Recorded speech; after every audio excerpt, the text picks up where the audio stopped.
En France, c'est l'une des propositions phares du gouvernement pour lutter contre le trafic de drogue. Le ministre de la Justice, Gérald Darmanin, dévoile un peu plus comment il compte mettre à l'isolement les 100 plus dangereux détenus pour narcotrafic.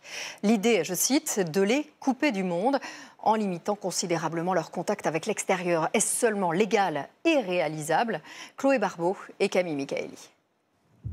Dans la future prison pour narcotrafiquants, l'isolement sera maximum. À l'intérieur des cellules, plus de téléphone fixe.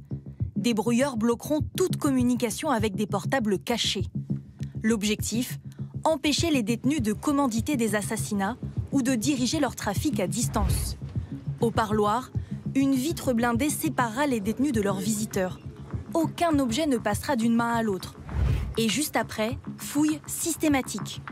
Plusieurs agents assureront ces contrôles pour limiter le risque de corruption.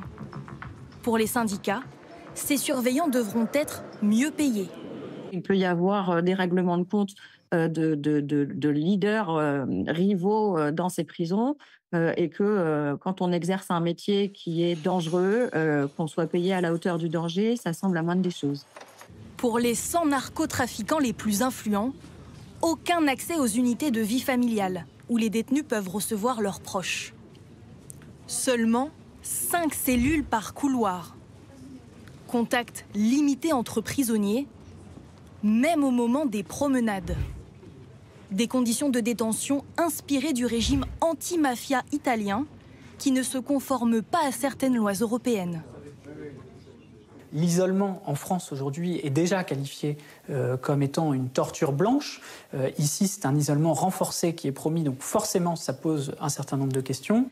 Pour ouvrir cette prison fin juillet, la France devra créer un régime carcéral spécifique.